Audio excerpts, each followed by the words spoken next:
Powerful and unpredictable weather conditions across British Columbia, landslides and washouts cutting off highways and trapping families on the Coquihalla. This is the helicopter rescue operation just wrapping up. The entire city of Merritt under evacuation order. In the Fraser Valley, a scramble to rescue livestock and states of emergency declared in Chilliwack and Abbotsford as mudslides and flooding put homes in danger. Good evening, and thanks for joining us tonight during this unprecedented weather system hitting our province. We're going to get to that rescue operation that is wrapping up shortly. But first, this major weather system has also led to the evacuation of the entire city of Merritt. Hundreds of homes have been damaged, and flooding has caused the complete failure of the wastewater treatment system there. As Brady Strachan tells us, the water supply has now been shut off. I can see my shed and my white fence. I can see the top of my house. This morning, Diana Boston waded through floodwaters to get her family and pets to safety. I was frozen already. I was on the verge of hyperventilating or whatever you call it, getting too cold, and I couldn't barely even function. A large chunk of the city is underwater after the nearby Coldwater River spilled its banks and poured onto properties. Inside, I'm tearing apart. On the outside, I have to stay strong. Like I said, I have my daughter and my pets, and they can feel when you're getting sad or upset or agitated. The city's water treatment plant is flooded. That has forced the evacuation of the entire community, more than 7,000 people. Emergency officials are telling them to go to the cities of Kamloops and Kelowna. My heart goes out to people. I know we've had people come here to City Hall to ask if they can please go and collect a few things from their homes, and we've had to tell them it is simply not safe. This is the big school bus over here. Do you want to try and get onto it? Or? Yeah, that'd be awesome. Yeah, okay. Alex Watson and his partner, Jessica DeWitt, watched as water streamed into their kitchen early this morning. Heartbreaking. It was heartbreaking. Because you can't do anything about it. Nope, nothing. At least with the fires, we kind of had a chance. You could come out with the hose and try that was only 3 months ago, Yeah. And to this extreme, and our house is half gone. This one's Aries. This one is Sophia. They were able to get their 5 cats and some belongings out before water got too high in their home. They are among the thousands getting out of town as fast as they can, not knowing what will be left when they are allowed to return. Brady Strachan, CBC News, Merritt. This weather event is so far-reaching, it's really quite incredible. Part of that means that communications are down, and that's also affecting tonight's broadcast and us getting you all the information that we can. We'll be making sure to get you that as it comes in. Right now, we do know that some stretches of major highways have been wiped out by water. Dan Merritt joins us live with more on that part of the story. Dan? Anita, let's start on the Coquihalla Highway. Part of it is gone.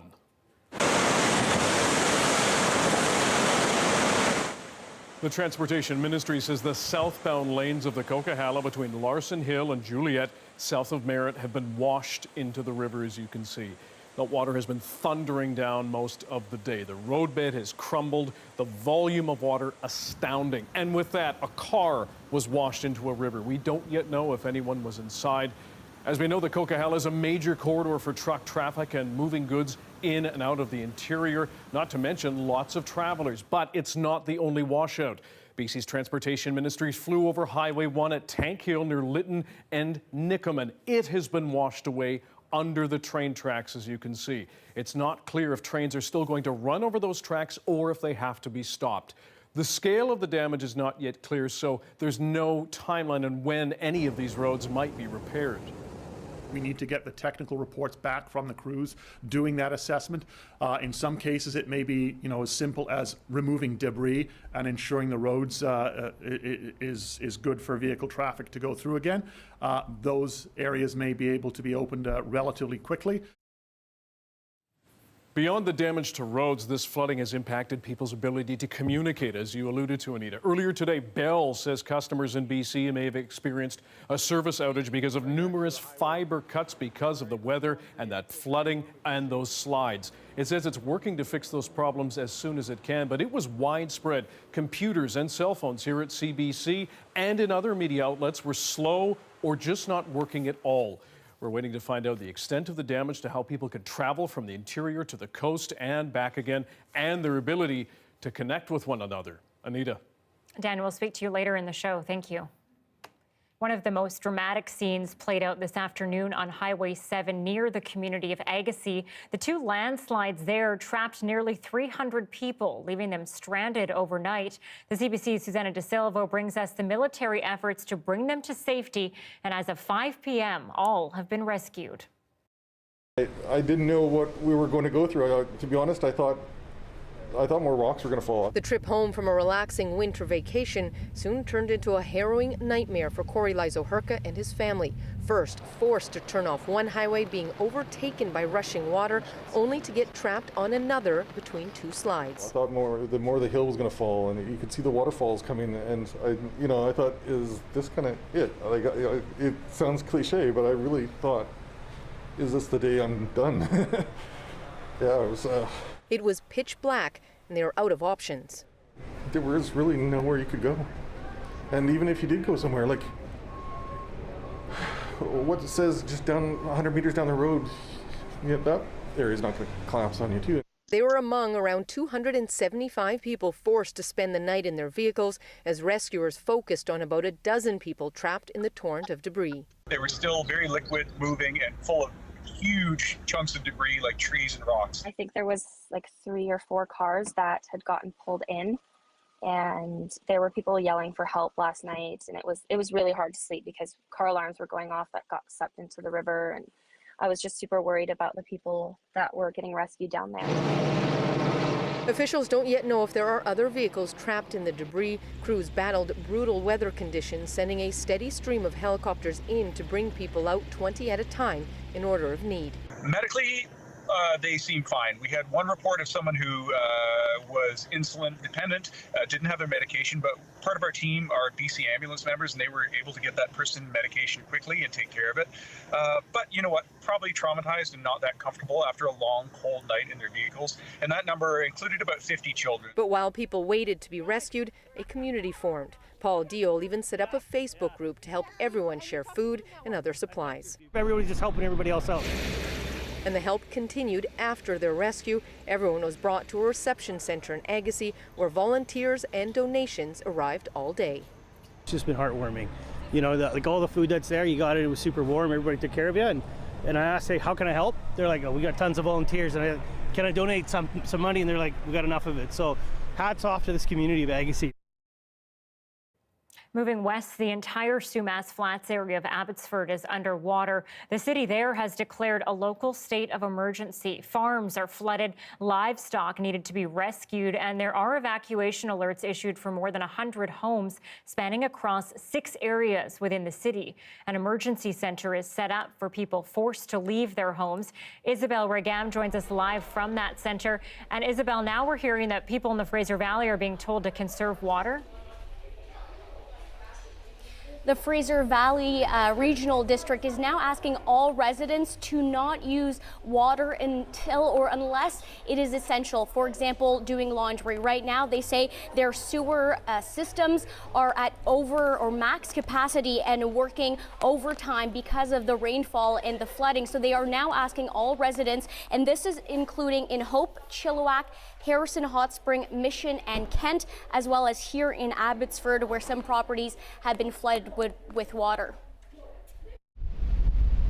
Residents of Abbotsford's Sumas Prairie area walk through water to assess any damage to their properties.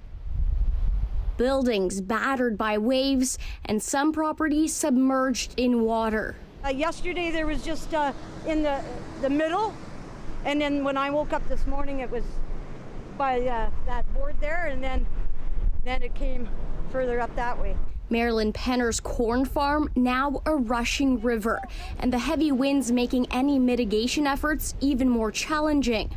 Still, she's optimistic the fast-moving water has not reached her home. I've been here 65 years, so it hasn't, it hasn't, as long as I can keep my basement dry, pumped out, I'm okay, yeah. Others were up late last night, walking through waist-level water, assessing flooding of their neighborhood. The advice from officials: stay home if you can, and if you need to be on the road, lower your speed.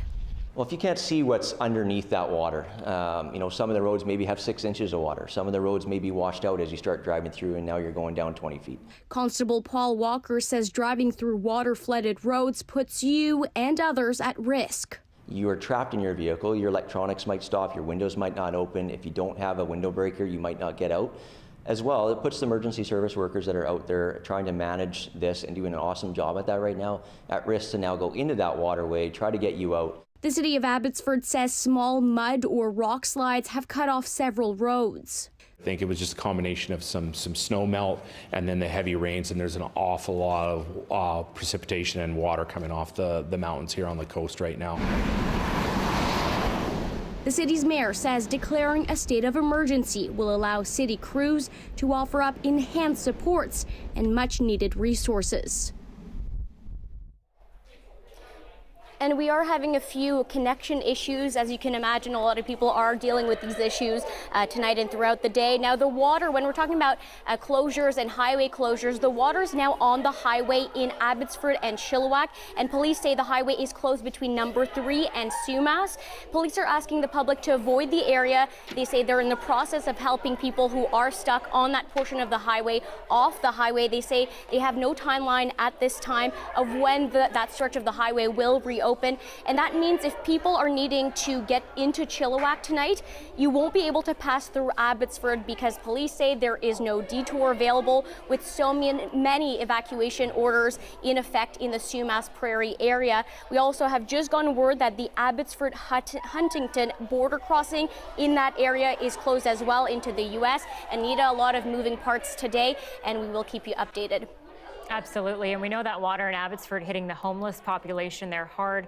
We'll be speaking with an advocate later in the show who's working to keep them safe. Thanks, Isabel. And if heavy rain wasn't enough already, gusting winds are apartment buildings. Oh, sorry, we're just having a bit of a technical issue here. We're going to go now to the Vancouver Island, where apartment buildings have been evacuated and some in low-lying areas are preparing to leave on a moment's notice, all leading to a local state of emergency in the Cowichan Valley area. And it's not the only hard-hit region. Roads have been washed out in North Saanich. Waters at this Victoria racetrack are nearly waist deep. And for a time, the main road into Souk was cut off as residents there scrambled to protect their homes. And just started going over the walls and coming all the way down into underneath our crawl space. And then our whole park, we realized, was a river too. It just took across the whole, it was crazy. The weather is also hitting the island's electrical grid hard, with people from Victoria and Campbell River to Tofino still without power. And if heavy rain wasn't enough already, gusting winds sent a barge careening into Vancouver's seawall this afternoon. Take a look at this. At one point, the barge looked close to approaching the Burrard Street Bridge, but ran aground at Sunset Beach. The Coast Guard says it's not aware of any people on board or any risks of pollution. It has contacted the owner, who will be responsible for securing, salvaging, and arranging a tow to free it. The Vancouver Park Board has closed the seawall and Stanley Park because of those high winds. Now, with all of this water pouring down and some seeping into houses, homeowners are desperately trying to find a solution. Benit Brach is finding out more from plumbing companies that have been inundated with calls. 3 feet of water has been gushing into this home. And it's not getting pumped out fast enough. It's actually coming in faster than the 2 pumps we have. It's really stressful because if it gets any further, the power is going to get shut off. People are facing big delays getting plumbers and restoration companies to come by. This company got 100 calls today. We've been very, very busy. We've been working overnight. I had about a half a guys on the crew that they've been doing drain cleaning, going through floods, trying to clear the floods, but it's very, very hard to keep up. While not all floods are as serious as this, there are ways you can deal with it. Make sure that the drain tiles are clean, your perimeters are maintained. This also means making sure sump pumps are clear. Sometimes these sump pits, they get blocked with debris. Sometimes that's the source of the flood. So you can throw a temporary pump in there to pump the water out away from the house. Others suggest shop vacs, vacuums that can work on wet surfaces as well. You want to be prepared long before it happens. Shop vacs are always good. At-home dehumidifiers, you can always get them at Home Depot. You can rent them as well, although I'm pretty sure they're in high demand right now. And don't forget to check drains and gutters to ensure they are clean and clear. Some simple steps to try to avoid huge messes. Benit Brach, CBC News, Vancouver. Let's get back to those 275 people who have been stuck on closed highways overnight. Helicopters have been rescuing them all afternoon, hours of back and forth missions. Among those stuck on Highway 7 is Cohen Elander. He joins me now. And Cohen, I know we were about to talk to you about being stuck in this moment, but you've just gotten word that you may be able to get out. What do you know and how are you feeling? I am feeling ecstatic. I am feeling overjoyed. I was prepared for another night of sleeping in here and eating carrots and mozzarella cheese, which I happen to have in my cooler, and which nothing against those are great. But I just got word from this guy who, just a bystander, he stopped and motioned for me to roll down my window, and he had this news that they have opened something up. I don't know what that something is. I didn't grab the details. I just was and am ecstatic, and I have I'm going to find that out. Okay, we're going to let you go, and we're going to show the audience our conversation with you a little bit earlier about what it was like in those last 24 hours for you. So thank you for talking to us today, and good luck. Thank you so much. Cohen, you've been stuck in your car since 7 last night. That's coming up on 24 hours, still waiting to be rescued. What's it been like for you? It's been a journey without moving. Very, very disconcerting. After traveling yesterday and seeing, the end and being detoured, seeing the disaster kind of unfold, I knew that there's a lot going on, but there was still a sense of disbelief when I was rerouted to Highway 7 and thinking that I was pretty much in the clear. I was going to be back in Vancouver soon, and that's when things started to slow down and then eventually halt. And being the eternal optimist, I actually kept my seatbelt on for hours. I was just watching the cars in front of me and just watching for any sign of movement and hoping that would the obstacle would have cleared and we'd be moving on. I bet. And do you have any answers? Do you know when you're going to be rescued? No idea. I've been hearing from the outside, friends and family and whatnot who have, heard the news or heard updates. I've been following online, and of course, CBC Radio, I've got to give a shout out to, has been a lifeline for me with really helpful information. But I've seen choppers flying around, and I understand that there was a focus on getting some folks out from maybe a more vulnerable. I've got a book. Excuse me. I am trying to be careful not to drain my car battery. Excuse me. Of the battery or gas for that matter. So trying to just kind of keep that low, but keep my phone charged up so I've got access to the internet to be connected with folks outside of all of this, but also we've been connecting online within the community of people who are going through this as well through Facebook and other social media platforms.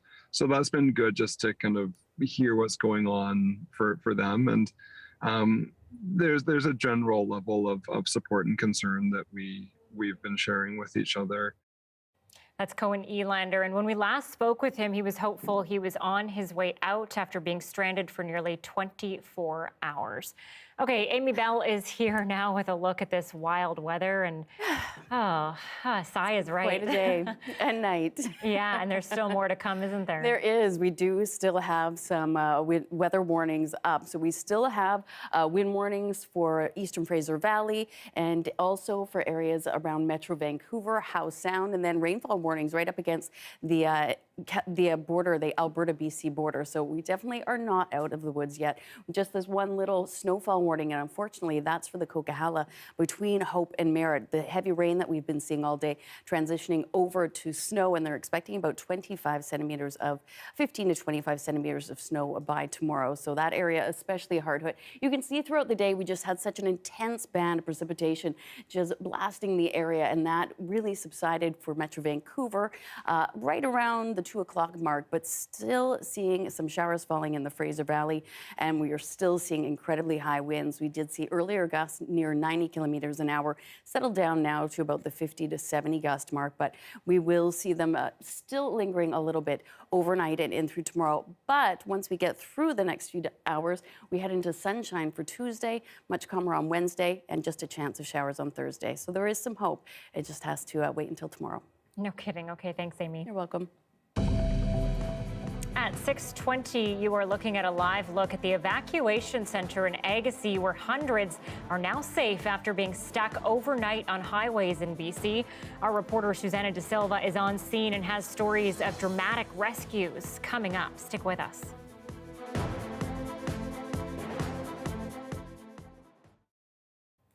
Thanks for staying with us during our commercial-free live stream. A Saskatoon couple's pandemic project is creating a big buzz on the international indie film circuit. Take My Hand is 23 minutes long and captures the struggle for connection in the time of COVID. The film does that using music and dance. Dan Zareski met with the couple behind the melody and the movement. You can start and then I'll join you. It begins here, in a Saskatoon basement with an idea. An idea transformed into this, a conversation without words. The language is flamenco. So we kind of use the general approach, the flamenco approach to these different elements, which allows us to communicate. And so she can tell me, well, I want this kind of melody, and then I'll go and compose something that kind of works, and then she'll come back and say, oh, that's different than I thought it was. But so it becomes like a dialogue. It's really interactive. A dance. A dance that is resonating with audiences worldwide. The film, produced by Lena Kazan and Daniel Renier, premiered at the Victoria Flamenco Festival in July. It's since been selected to play at independent festivals in Spain, the US, and France. These are indie film festivals, but they get tons and tons of entries, right? Like they get a lot of indie film festivals, and the fact that we get selected or we get awarded, it's a big deal for us because this is our first shot at doing a film and a flamenco. So there are two. So we're good at flamenco, but the cinema part is new to us. So being able to marry the two and get recognition like that is a big deal. The couple have had performances filmed in the past, but this is their first movie. They wanted to use dance and music to reflect the loneliness and isolation of the pandemic, and to show a journey from that loneliness to connection. Renier wrote the music in the film, and it was shot at locations in Saskatoon that include the Roxy Theatre, the Refinery, and the Ramey Modern. Renier and Kazan are hosting a screening of Take My Hand here at the Broadway Theatre on November 19th. The screening will be followed by a question and answer, and admission is free. Dan Zakreski, CBC News, Saskatoon.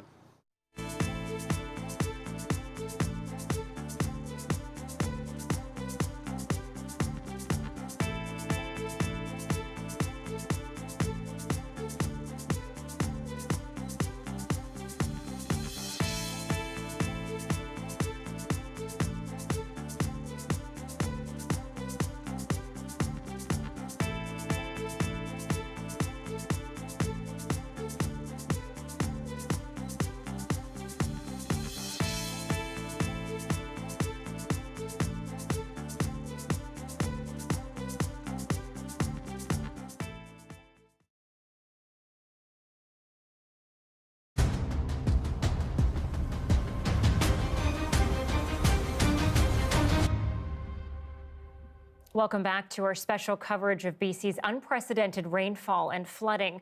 Princeton is another area that's been hit hard tonight. A state of emergency has been declared with 290 households forced to leave their homes and 100 more on alert. As Tom Popick reports, the troubles aren't over yet. Well, the rivers here were rising steadily through the weekend because of this heavy rain caused by that atmospheric river. But around 12:30, 1 o'clock last night, the levee just about a block away broke. Water rushed through the streets. You can see the mud here. This is where the water flowed up, at least about another 25 meters behind me here, filling the streets with this muddy water. This is where the Similkameen and Tulameen rivers meet. And so you had this convergence of water that caused the river to rise so quickly. 290 homes have been evacuated. Here I see at least 2 to 3 dozen homes that were flooded. Another 100 are on evacuation alert. There's an evacuation center at the Princeton Fire Hall. That's where people are gathering. But this threat isn't over. There's also reports of flooding in Headley, in the small community of Tulameen, and just downriver in Karamios, there's also concerns that the waters may rise there. There's a boil water advisory through much of the region. Sewer water has been backed up, so there are health concerns as well. It'll still be a few days before they get a good idea of exactly the damage done here, and it'll take weeks to clean up. Tom Popick, CBC News, Princeton. We're going to take you live now to Agassiz, where hundreds who were left stranded, trapped overnight along Highway 7 are now safe after being rescued by helicopter. Susanna De Silva joins us live now from Agassiz. Susanna, there must be a lot of relief and probably a lot of exhaustion there tonight. So what happens next? Yeah, a lot of those things being felt there tonight. You know, they've had helicopters flying to and from here all day long, right to that last bit of daylight they were flying. They say they are now done for the night. Of course, it is pitch black. It is very windy. The rain has stopped, fortunately, but it is still very windy. But over the course of the day, they were able to bring about 300 people to this evacuation center that were processed here. There's probably about 60 people who are left who are going to be forced to spend the night. A lot of people were picked up over the course of the day by friends, family members who came to get them. We spoke to the mayor earlier in the day, and she said the community support here has been overwhelming. People are walking through the door and asking what they can do to help. It's food, drivers, anything that people require. The community stepping up. And what are you hearing?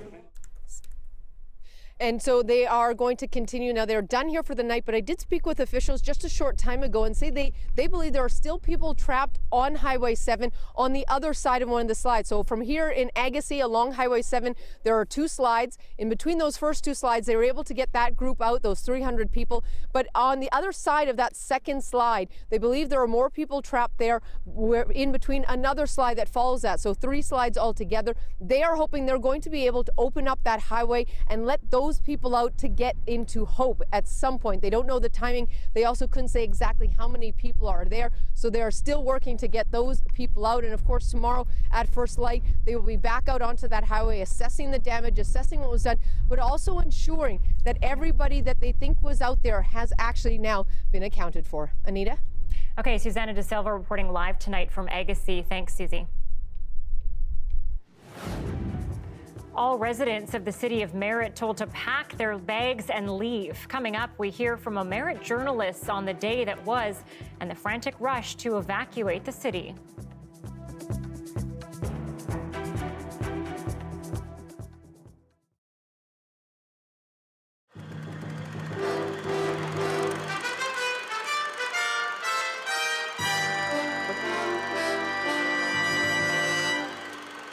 Michel Trudeau was an experienced outdoorsman who loved and respected nature, but nature got the better of him.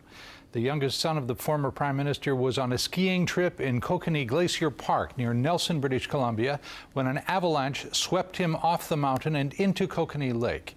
With more on the tragedy, here's the CBC's Kelly Crow. Getting icing reports or? Local pilots spent the day checking the weather report and watching the skies. So far, low clouds have kept anyone from getting into the area where 23-year-old Michel Trudeau drowned on Friday, swept into a glacial lake by an early winter avalanche, while 3 of his friends watched helplessly from shore. They were making their way down the trail with touring-style skis. So it was, if you can imagine, they were in the water with backpacks, winter gear, and skis. And from this, we learned that he was unable to get himself to the shore, struggling with his gear.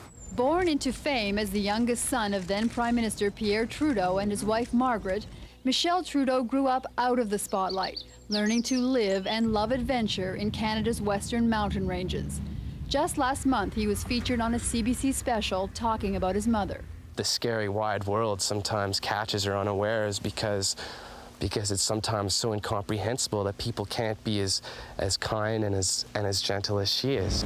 Local experts say the skiers were well prepared for their 3-day trip in the Kokanee Glacier Provincial Park. They carried avalanche equipment and even tested the slopes for stability before setting out for home on Friday. But the sudden heavy wet snowfall made an already avalanche-prone area even more dangerous. Wet snow, when it's moving, has a tremendous amount of energy. It's almost like concrete coming out of the back of a concrete truck where it just wants to flow. Nelson RCMP Constable Randy Cook says he talked briefly to Michelle's father. He's deeply shaken by this. He was very, very quiet, and but asked us to go on and to do what we had to do to recover the body and to keep him informed. A spokesman for the Trudeau family released this statement saying, Michel's parents are deeply saddened by the report of his death. They appreciate the many expressions of sympathy they have received and ask that the family be given privacy. So the grim wait continues here for the first chance to get up in the mountains and begin the search. But police are not optimistic that this low cloud cover will lift even by morning. And before the divers can begin, avalanche experts still have to fly over the area and drop explosives to loosen the still dangerous snow. Kelly Crow, CBC News, Nelson, British Columbia.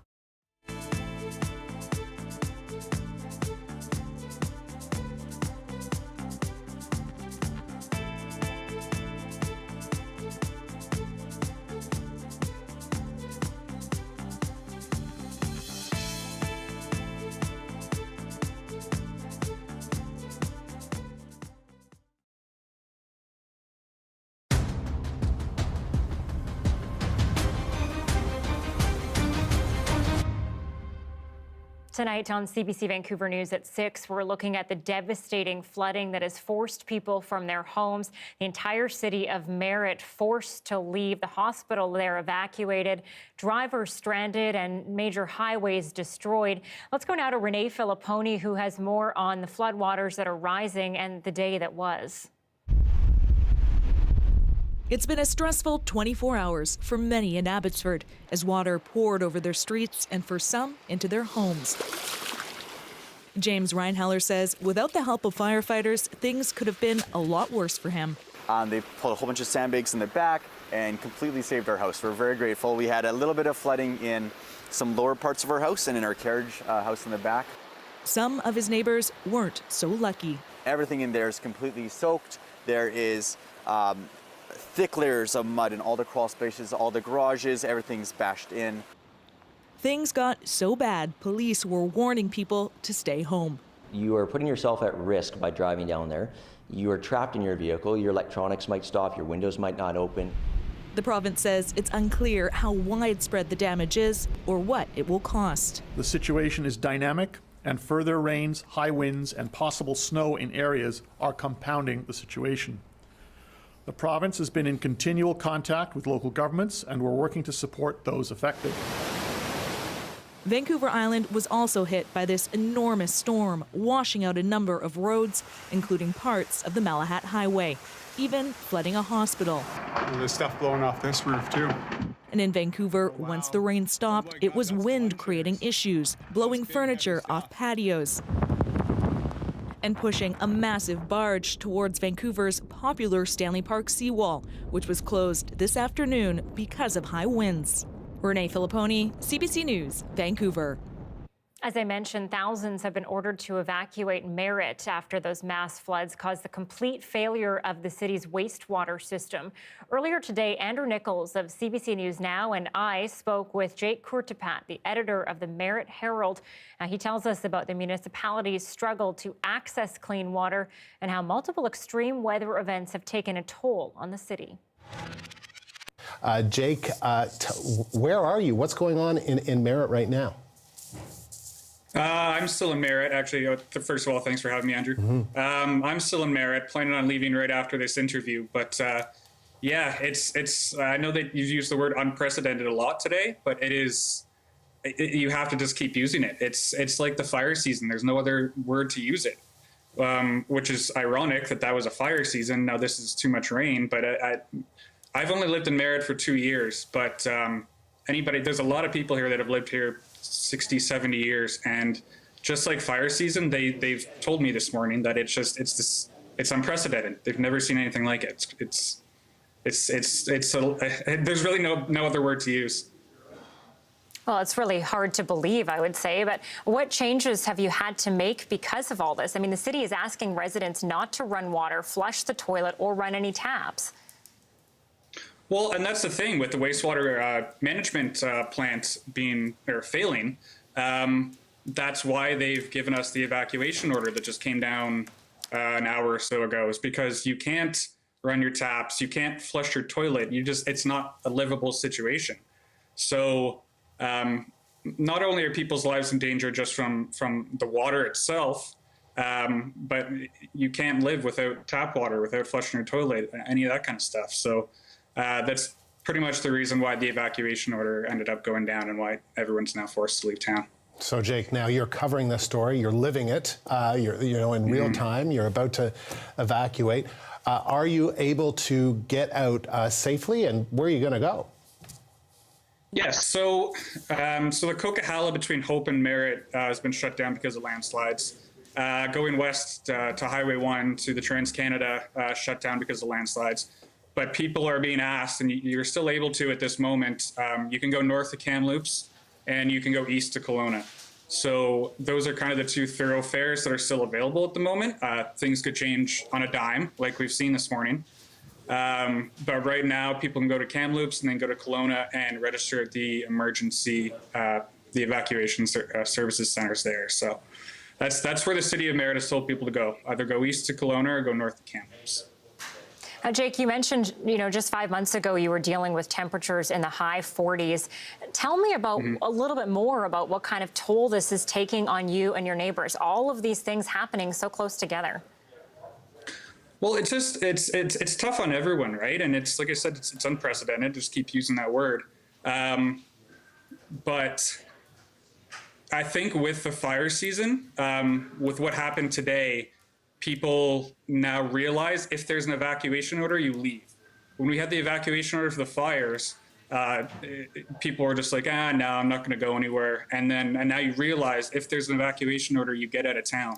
So the same people the people that I talked to this morning, at least when I was still at the office, the same people that back in fire season would have said they weren't going to leave, now are just like, yep, there's an order. I'm going to get out of town. I'm going to bug out and go stay with family, go register at the emergency services centers. I think people are a lot more prepared now just because of fire season. So I don't know. It's a lot to deal with. Jake, whether you're in the journalism industry or any industry, it's a lot to deal with. Jake, I know you were right in the thick of it, and you're also covering it, which is kind of unusual to both be living the story and telling the story. But are you hearing anything about complaints that people say, why weren't we warned about this? I mean, all of a sudden, there's this major weather event that seems to be affecting a huge part of the province of British Columbia with all these landslides, a water treatment plant that is overflowing and has failed. I mean, what are you hearing about that?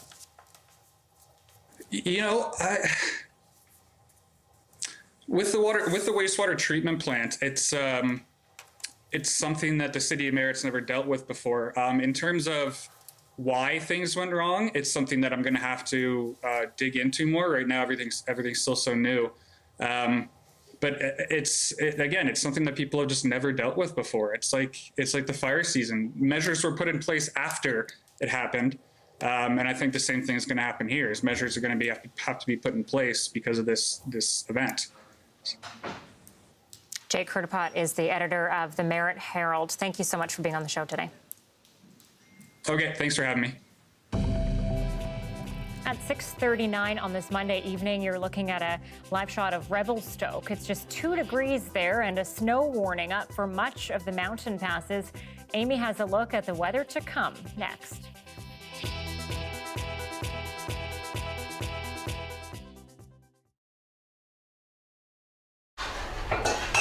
Inside this kitchen, something delicious is in the works. Ken Yao, Rachel Tong, and Jamie Fung are inside Ken's home kitchen today, cooking together for the first time. We're making, I guess it's like very specific to like a Hong Kong diner, Portuguese baked rice. The dish originated in Macau, a former Portuguese colony that is right across the river from Hong Kong. It's a classic dish they all grew up eating.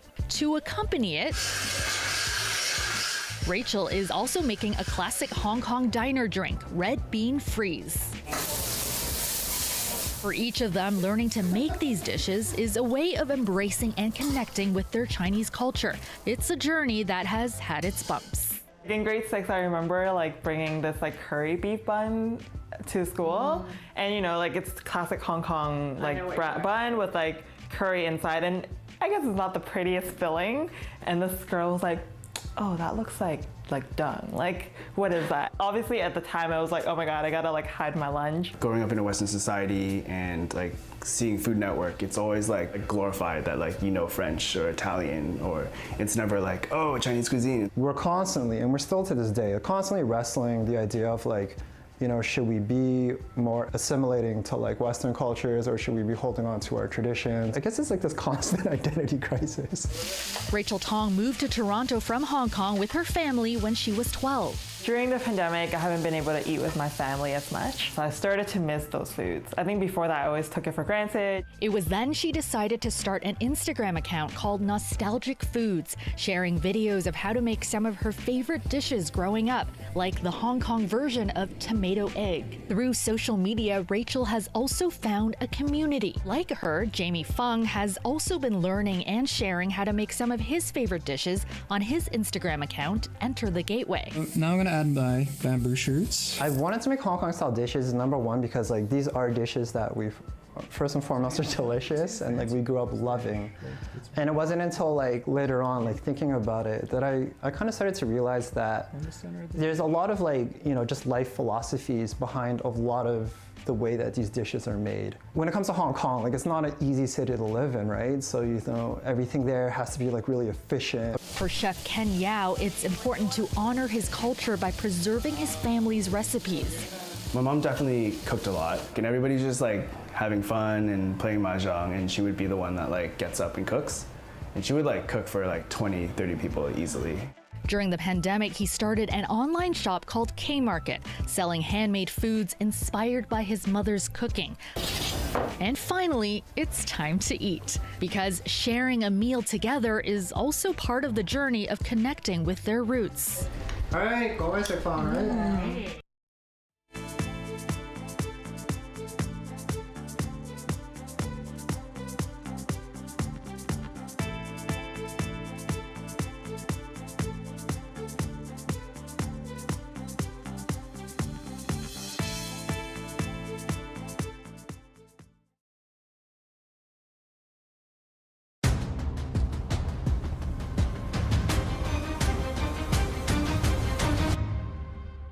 While many are working to keep water out of their homes, some already don't have a home at all, living in tents on the street. Ward Draper works with people who are homeless in Abbotsford, and he joins me now. Thanks for talking to us today, Ward. Yeah, not a problem. Can you paint a picture for us? What has happened to the homeless encampments in the city of Abbotsford with all this water coming in? Well, it's kind of like some areas are at more risk than others, of course, like the Lonzo Park camp areas. Along Riverside and such, had severe flooding. They have been impacted quite heavily, with some more potential flooding coming soon if the U.S. waterways breach their banks. It'll be a big problem down there again. The rest of our folks are kind of hunkered down in their tents. They're covered up with tarps and Tyvek and such, and are just riding out the bad weather again. We do have extra beds open because of this extreme weather. They're just coping as usual. They become quite resilient dealing with weather like this, and it's unfortunate, but it's only the folks in the low-lying areas that have really been the most adversely affected. Well, I want to touch on that a little bit more because BC, Abbotsford as well, has been hit with a lot of different weather situations this year. First, the extreme heat dome, and now we have this. So for people living on the street, that is really tough to get through. What is their mental health like right now, having to deal with something like this again?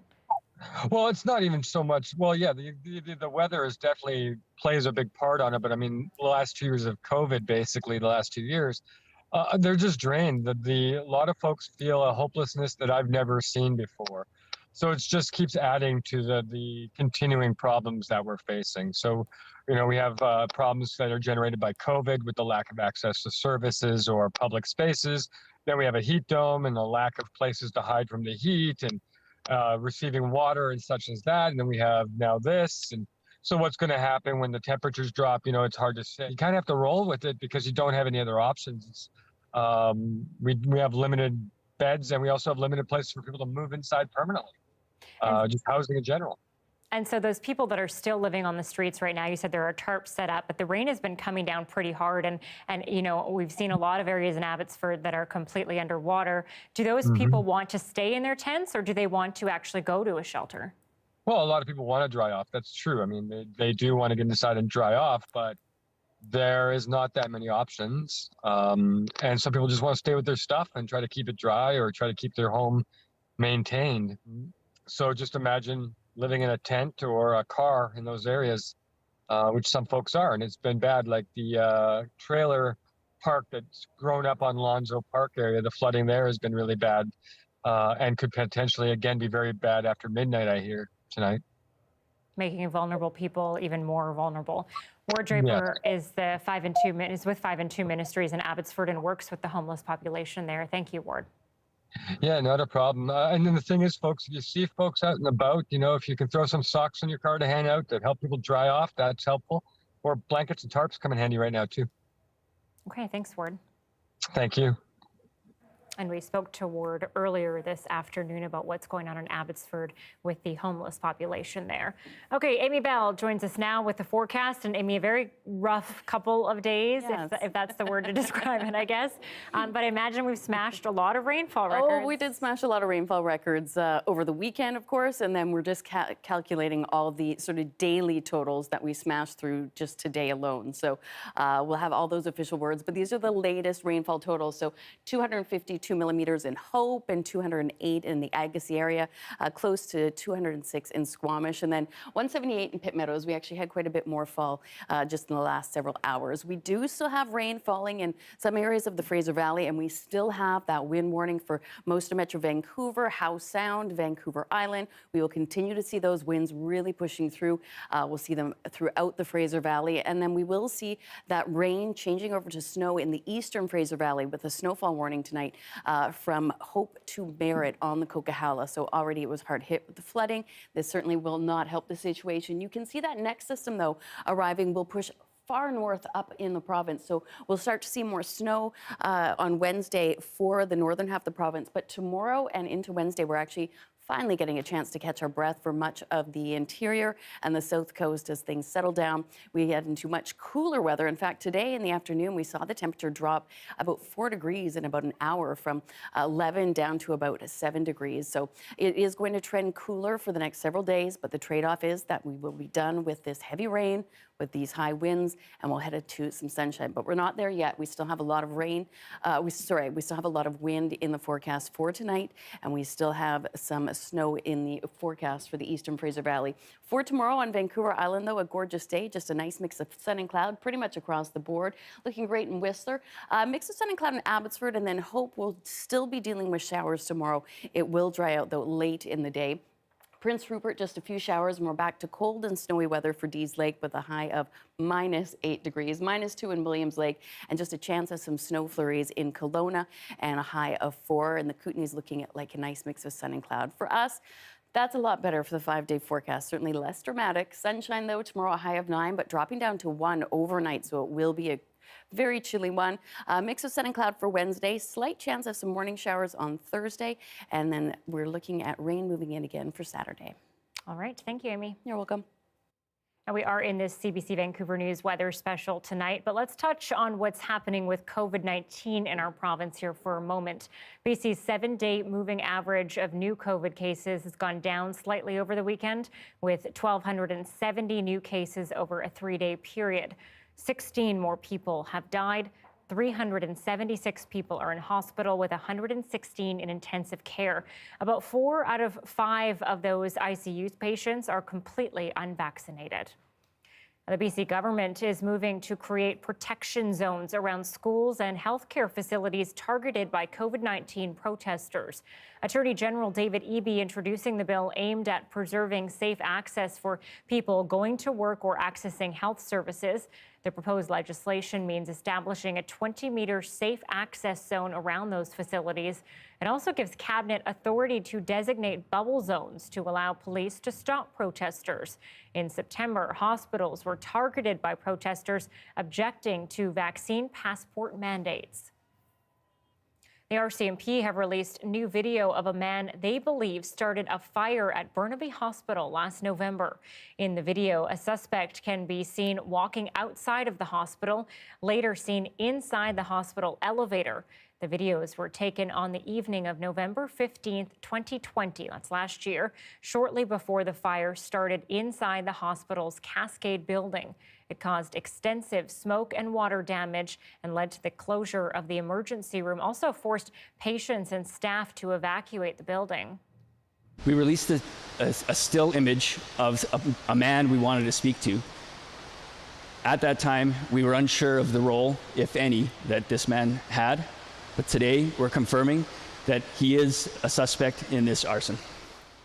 Police say the fire severely disrupted hospital operations. According to Fraser Health, those disruptions contributed to the spread of COVID-19.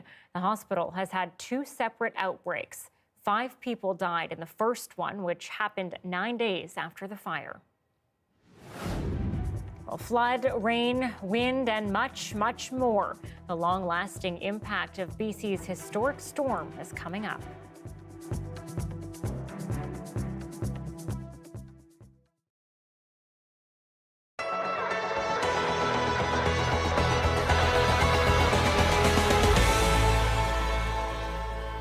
Thank you.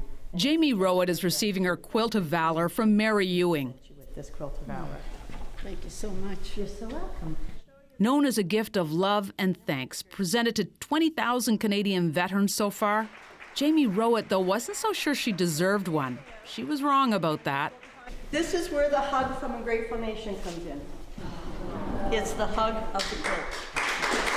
It's a full circle moment for me having this quilt, because it means that my service has been validated. It's not been the typical career path, but it's certainly validated, and I just feel like it's a hug from the nation and the biggest apology I could ever have for the harm done. In the church hall, she tells the small crowd her history with the military. I mean, I survived. People ask me, what did you do in the military? Well, I survived. Working in the Air Force in a career that began in 1979, Jamie left after 17 years, a broken woman. It was a tough career because, as a fellow veteran friend of mine said, her war was with the Canadian military, and as is mine, because I was hunted just because of who I loved.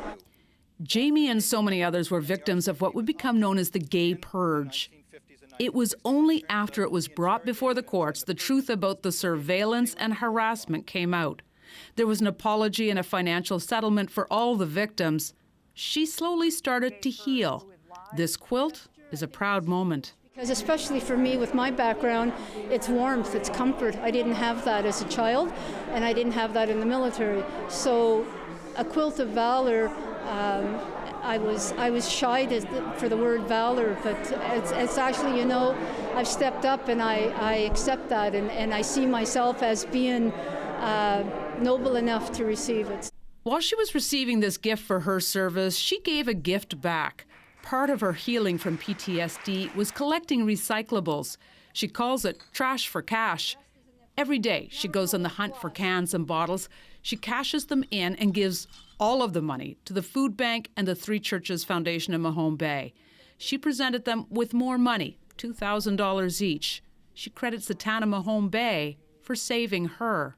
The pastor in me says, of course, this is exactly what we were taught, that it is not just better to give than to receive. It's all about the giving. It's all about the giving, and her ability to give to others has healed her. Jamie's journey, it's come full circle, and this quilt will be a reminder of love and thanks. Colleen Jones, CBC News, Mahone Bay.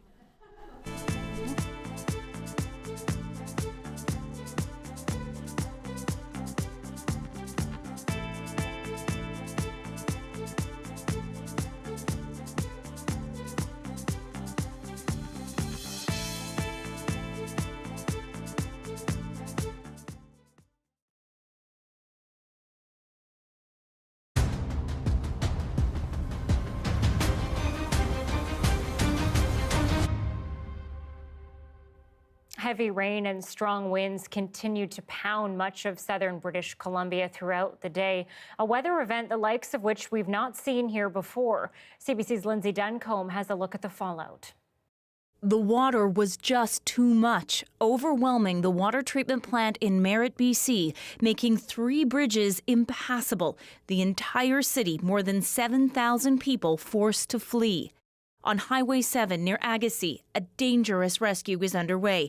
275 people, including 50 children, trapped in their cars between 2 landslides. You see this in the movies, honestly, and you thought it will never touch you. It's not you in the movie, it's just the movie, and now we are living the movie here.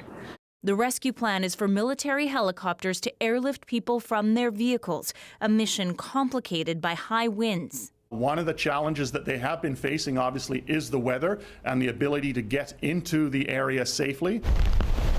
Multiple crises are hitting the province all at once. All highways from the lower mainland to the interior are blocked. Officials hope to have Highway 1 open by this evening.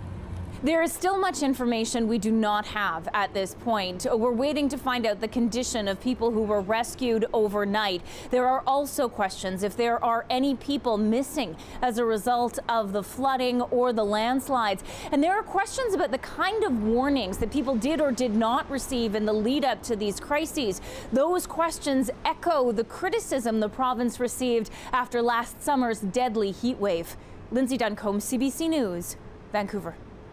And Dan Burrett joins us once again with an update on the roads, the power outages, and even evacuations. Dan? Anita, lots to get through. Let's start with evacuations. Interior Health says it's moving patients from the Nicola Valley Hospital and all community health clients. The hospital and the emergency department are closed. People needing help are told to call 911 or go to Kamloops or Kelowna hospitals. It's also moving care home residents from Coquihalla Gillis House, Nicola Meadows, and the Florentine.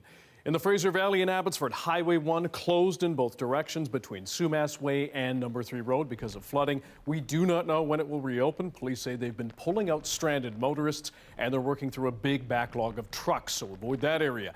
As we showed you earlier, parts of the Coquihalla Highway near Larson Hill and Highway 1 near Lytton have been washed away, and it will take a long time before technicians can try to figure out when they can be rebuilt. BC Hydro says right now about 80,000 customers are in the dark. At its peak, it was 126,000. And we're hearing about quite a rescue in sea to sky country. We spoke to one man who was on his way home to Vancouver from Lillooet when he heard a terrible rumbling and part of the road he was on vanished. He says he was able to run to safety but saw others who weren't as lucky. I saw about 4 people entirely covered with mud and in shock. And I walked a gentleman to a vehicle where he took refuge to warm up. He was freezing, of course, entirely covered in mud. And yeah, it was quite something. We've been hearing harrowing stories like that throughout the day with the interviews that you've been doing earlier in the day, Anita. So really, to wrap up, if you don't have to go out, don't stay home. Police, fire, ambulance, telling everyone to just stay home if you can. Check in with your loved ones and those who are vulnerable, though we know there have been communications problems. And as Lindsay mentioned, the 3 highways connecting the Lower Mainland to the interior are closed. And again, we're waiting to see when they might reopen. Anita. Yeah, we're hearing of people still stranded near Hope as well. So hopefully everybody gets to safety tonight. Dan, thank you. You're welcome. And that dramatic and horrible situation all over the province for thousands of people. Thanks for being with us tonight on the show. We'll have more tomorrow on the latest and hope that all of those are brought to safety. Dan will also have updates tonight at 11. Good night.